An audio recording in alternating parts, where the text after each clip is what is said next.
MFSB. Now, MFSB... These groups are going over my head right now. I'm like, MFSB, I saw this cover. I seen this cover. Now, this cover scared me. You know what I'm saying? Yes, MFSB. You see some Nazi things. Yeah, the sound of Philadelphia. That was a key track that came out of it. I mean, the album is called Message in the Music. Message. That's what the title of the album originally was. Right? Jeez, I gotta do some research into these people. Let's lift it, make sure on the man to see that cover. Yeah. You see, like this is just like, yo, you guys are brave. Let me just make sure that. You see that it also had a pop number one. Message in this. The sound of Philadelphia. TOSB was a number one on the Hot 100 singles charts as well. Okay. And it was the theme track for Soul Train. Sure. Affinity Extra. Be extra. The views and opinions expressed in this podcast are personal and do not necessarily represent the views of Affinity Extra. Yeah, people. This is Roger Moore from Infinity Extra, celebrating gospel music, gospel music of black origin, and we're here celebrating Black History Music Month or Black Music History Month, whichever way. You know what I'm saying? It means the same thing. It's the same thing. I'm alongside Kevin Tomlin, who is an author, history teacher when it comes to black music, and we're here to really celebrate and also to identify and also to in a way myself to learn about history of black music, because without this I believe that the baseline, the setting is for the success of UK gospel is looking at the black music models in America. That's correct. And I believe that we're doing something that is actually quite way ahead, where you've got myself, who's a practitioner,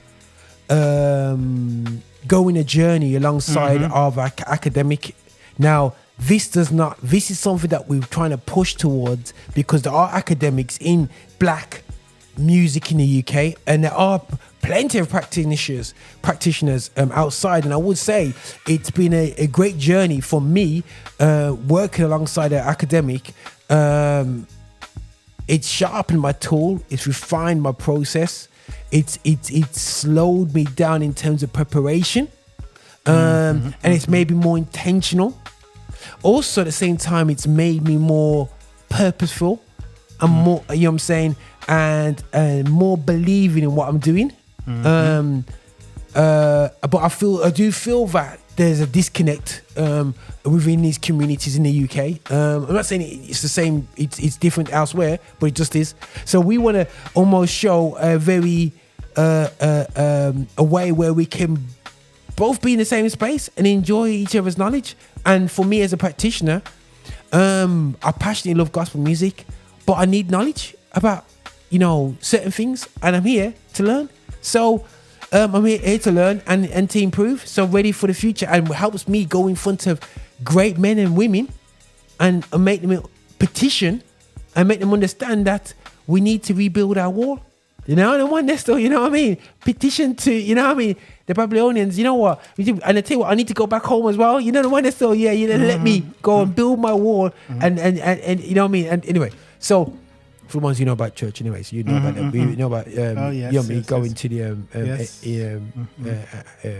I would say enemy, but the Babylonians to get them to build up your wall. But right, so we are on our final episode for June.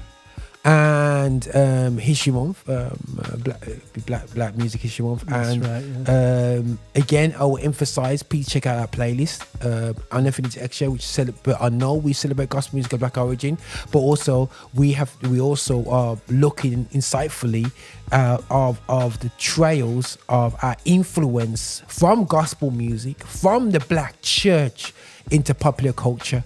This is what this really is. You seeing the church's influence, create the black church influence creatively within popular music culture. We have made pop music billions. Absolute billions. So I'm not apologizing when I'm demanding pop music to recognize gospel music in the UK. Yes, most definitely. So that's where I'm at, people. So critique me if you want to, but we're gonna get into this anyway. So yeah, but listen, we got some cool covers. We got artists that I've heard of, kind of heard of. I couldn't even quote a track from out for these because yes, Roger's your typical church boy that just listens to Fred Hammond and Commission and all these guys anyway, Kurt Franklin. But I'm here to learn, my brother. So Kevin, over to you. Hit me with the first album. Yes, the first album we're going to talk about is 3 Degrees of Billy Paul. 360 degrees. Yes, I always get 360 Billy Paul. degrees. Billy Paul, yes. Billy Paul. Okay, I don't even know. Billy Paul did the track Me and Mrs. Jones. I recognize that. Yes. It went number 1 on the Hot 100 charts, singles charts, on December the 16th, 1972 for 3 weeks. Okay. And also on the Soul and R&B charts at number 9 for an incredible 3 weeks as well. It was a gold record. I believe, according to information, it sold about probably between 4 to 6 million copies for Gamble&Huff, who composed it and co-compose and co-produce it. Yes, and also it was a runaway bestseller, and it also received a Grammy Award. Me and Mr. Jones received a Grammy Award. This album, well, the original album in its original form, it's because it's a CD. Original album is over 50 years old. 50 years old. I'm going to put that straight into my search later. Let me listen to this track straight away. Yes, yes. Absolutely amazing. Okay, fast forward. We go backwards and fast forward. This is Backstabber by TheO'Jays.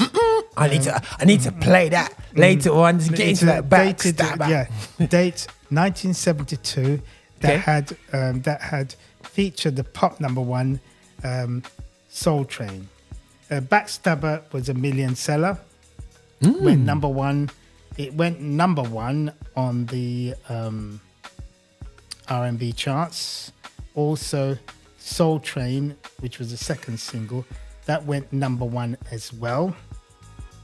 And yeah, it was a runaway bestseller. It's amazing how they did this track called Backstab. I need to listen to that Backstabber chap. I might have to empathize with it. Yes. You know what I'm saying? We've all been backstabbed. Yes. And this one was number 1 for 1 week on the Hot 100 singles chart. So it went into the same sort of thing as Me and Mrs. Jones. Okay. And the album also went gold certified. So in total, it sold between the album and the singles. It sold about nearly 3 million copies. Sweet. Yes. Sweet. So that's another the Gamble&Huff saga. And then after we finish with that, we go right into the stylistics now. Now, I've heard the stylistics, but I've never really listened to their stuff. Okay, go on. Talk to me about the stylistics. Okay, stylistic is the composer and the co-composer, Thom Bell and Linda Creed. Linda Creed is a white Jewish lady, the late Linda Creed. Oh, Thom Bell's the orchestra? Yes, the orchestra brethren. Okay. Yes. That's his group? Born. Yes. And he actually produced the stylistics. Yes. Okay, fair play. Yes. And he produced several million sellers for them. You Are Everything, the first million seller. Betcha My Golly Why, the second million seller. I'm Storm in Love with You, another million seller. Yes. Yeah. Thom Bell's the guy. Yes. And the first gold album for the stylistics was this one. Yeah. And this came out in 1971. 71? Yeah. So 50 odd years plus 50, yeah. Yeah, and then Buddha's got afros, man. Oh, yes. Then the second gold album is this one. Yeah. Oh, yeah. It's amazing how, man. Africa and America. Yes. Make Up to Break Up, which is the track that came up from that was a million seller. Yes. So in actual fact, Thom Bell produced about 5 to 6 gold singles for the stylistics, you know. Okay. Yeah, so it did quite a lot for them. Yeah, quite a lot. It did a tremendous amount. And on top of that, their last gold album, which was this, where it is now. We haven't got it, wherever it is. That has, we could actually go and get it, but we'll just leave it at that. Yeah. Cool. And with that is 50 years old, and it had the last major track that Thom Bell did with them, You Make Me Brand New. You Make Me Brand New. Is it? Yeah, that was a track produced by Thom Bell and co-written by Linda Cree. Listen, them guys, they influence TV falls up in the vision because you hear them things in the background and you think you don't, you take it for granted. Oh yes, so and that was a number one. That was a number one on the top Cashbox Top 100. It was number one for 1 week. Cool. On the 22nd of June, 1974. That was the last major single with the Thom Bell before they started to be produced by Van McCoy on the in New York, because it changed. That's man. Yeah. But remember, we're talking about the Philly sound. Philly sound. Yeah, Philly, East Coast. Yeah. Philly sound. Yes. Crazy. Yes. And now this one is another gold album. Go on. A gold album that featured Then Came You with Dionne Warwick. That was a number one. So what's his group called? The Spinners. The Spinners, yes. Never heard of them. Have you heard about that track? Never heard. Rubber Band Band. No. Okay. I have to do a Google search. People, forgive me. I'm just listening to my worship of them. Yes. Then Came You was a single that came out of this album. Okay. And it was a pop number one single on the Hot 100 with featuring Dionne Warwick. Monster hit. Yes. That was a million seller there. Million seller album that was produced solely in Philadelphia. Right. So we go. That's yes. Then we go the MFSB. Now MFSB. These groups are going over my head right now. I'm like, MFSB, I saw this cover. I've seen this cover. Now this cover scared me. You know what I'm saying? Yes. MFSB. You see some nuts. Yeah. The sound of Philadelphia. That was a key track that came out of it. I mean, the album is called Message in the Music. Message. That's what the title of the album originally was. Right. Jeez, I gotta do some research into these people. Let's lift it. Make sure people man to see that cover. Yeah. You see, like this is just like, yo, you guys are brave. Let me just make sure that. You see that there? It also had a pop number one. Message in this. The sound of Philadelphia, TOSB, was a number one on the Hot 100 singles charts as well. Okay. And it was the theme track for Soul Train. Okay. Yes, it was featuring the 3 Degrees. Right. So it was number one. Love Is the Message was the title of the album, really, but the featuring sound of this sound of Philadelphia, because there's a track that that's crazy. Feature, yeah. And you notice if you notice on the album, Roger, it features a lot of white. Black. I'm looking at the pictures here, guys. Yes. If you look at the back, guys, let's make sure you see if you can try and see that. Feature a lot of multiracial musicians that comprise these are the studio musicians that work behind the 3 Degrees, Teddy Prendergast in the studio, Billy Paul, and this is what I want to emphasize. Multiracial studio band. And this is what I want to emphasize. We're not saying exclusivity to black people, black music. Absolutely not. We're saying that it originates from black people. It's a black people sound, but the beauty is that other nations, other people embrace it and excel in it. There's nothing wrong with that, people. Yes. There's nothing wrong with it. But the thing that becomes wrong is when you call it your music, when it's not your music. That's when it becomes wrong. Understand that, reggae is just word speaking. Yes. Music from the Caribbean, European, you know what I mean, specifically Jamaica. Yeah. And you can just it doesn't matter who delivers it. it's still a Caribbean style of music. Yes, it's still, yes, that's right. Still a Generations down, Caribbean it's style, still it originates from the Caribbean. So this is about black music issues, about music which originates from black people. Yeah. Whether you like or not. Remember the Philly sound, which comprises the Philadelphia International Record, which is a black label. It became the second most successful black-owned label behind Motown. Because everybody looks at Motown and everything's about Motown.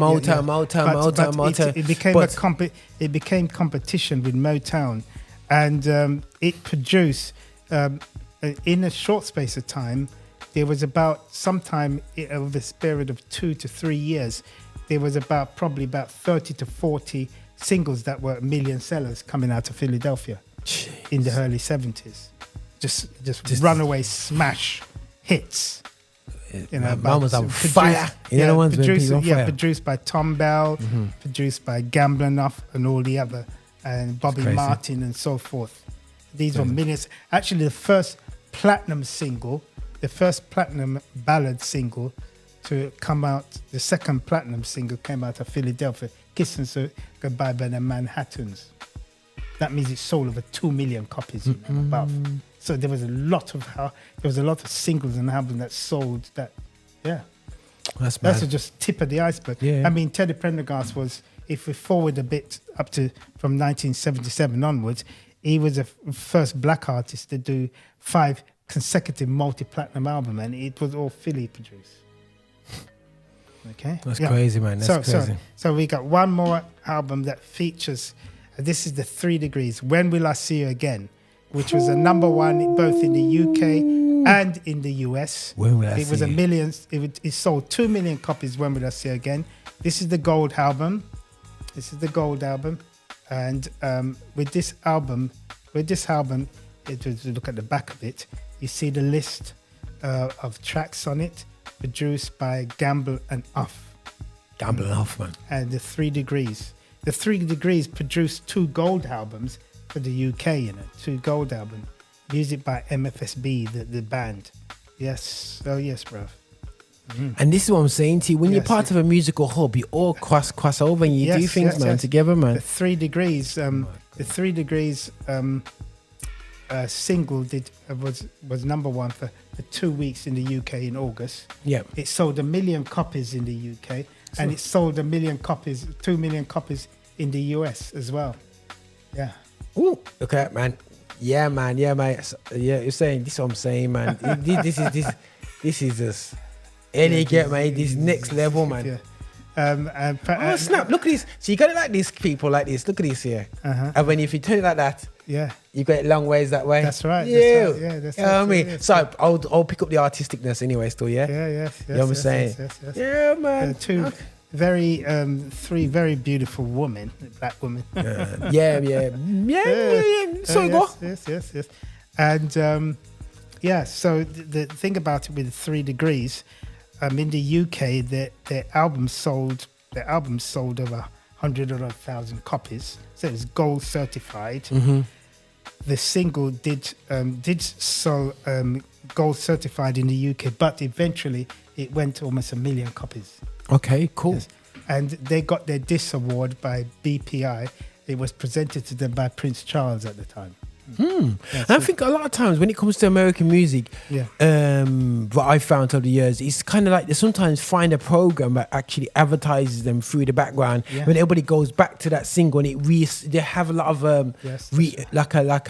resurgence is the right word. Resurgence. With the records. So and it happens a lot, guys, where you may not be successful the first day, but then 20, 30 years later, or 20 years, 15 years later, all of a sudden, a single that was okay in the UK becomes an absolute hit because they heard it on their favourite program. Yeah, because if you go on radio nearly every other day, or go to a supermarket somewhere, you hear the track "When Will I See You Again?" Oh yeah, 100%. Yeah, that came from that album. It's a bestseller, it sold tremendous amount of singles in Japan, Europe, and so on. Yeah. No it was way, number one. no in way, sev- no way, It was no number one in several different markets. No, that's crazy. That's crazy. That's crazy. Yeah. But no, that's actually fantastic, bro. So that's just the Philly sound from the East Coast, and that's just the tip of the iceberg. We could go on all night with the Philly. There's some serious albums. Oh dear. So to be honest, guys, this is just Tip a of the iceberg. listen, man. We just did it. the iceberg. I almost feel like we just did a comb over. You know the one there. So just a quick comb over Yeah. and one because. There's so much to unearth. We haven't touched artists like James Brown. Oh, you know what my I'm saying? goodness. Stevie Wonder, Michael Jackson. Gee. Michael Jackson's. Let's say, But actually, Michael Jackson, James Brown. You know, we've done James Brown. Yeah, Michael Jackson has albums that we didn't feature that is 50 years old. Ben, the album, Yeah. Got to Be There, 50 years old. And you got Michael Jackson, but you can't forget the Jackson 5. No, you can't forget Because that. goodness Jesus sake. Christ. Yo, but Help. this is Gee. we got work to do. So we just need to pray Kevin as he finishes off his book, and then we'll be on this crazy because we're going to be unearthing some gems with some of these absolutely amazing acts like James Brown, Michael Jackson. We're going to find out what's doing them again. I emphasize, but there's some golden information there, so we can learn and don't forget about and Prince learn as well. We go deeper into Prince. Prince, Jimmy Jam, and Terry Lewis with Janet Jackson, and the list goes on. Come on, Rose Royce with on the Bill Withers label. God, Car Wash and Love Don't Love You and Love Don't Live Here Anymore. Wish Upon a Star. These were monster hits. Wish Upon a Star. And I don't know it because I remember the song. Yeah. It's just I just know that sample. Yes. And that did it. Yeah, ding. Yeah. I just know it because I just heard it on TV. Bro. You know what I'm saying? And it has that appeal, man. 100%, man. Yeah. So that is a Norman Whitfield production. Norman Whitfield, you're the genius who did the Temptation stuff with my Papa was a Rolling Stone. Oh, we don't see those albums. These albums, those are 50 years old. I'm just giving you a tip of the iceberg. This is a taster, please. Taster. This is just a taster of albums that is 50 years old. I repeat, 50, half a century of black music. Jeez, ooh. Powerful, man. Powerful, guys. Anyhow, powerful. That's it, bro. Listen, man. Guys, thanks for listening in. We want to thank you. Please, any comments, questions, any artists you want to know more about, just put a little comment in there. But we're here celebrating gospel music, black origin, and celebrate the history of black music. Rich history. Okay, we're here. Music. Here to make you feel Here good. and out. That's how we do it, man. Nothing but love, people. Yes. Hey, this is your bishop. This is your bishop from Rock Solid. Thank you so much for watching us on YouTube. Thank you so much for clicking and subscribing and also sending these videos to other people as well. We are so hungry to get your support. So remember, check us out on our website, and also check us out on Insta and wherever you want to find us on Spotify. You can play us all day as well. And just make sure that you are supporting this channel, that we are developing our agenda towards music of black origin, and that is gospel music with a message. So please walk with us on this journey. Bye now.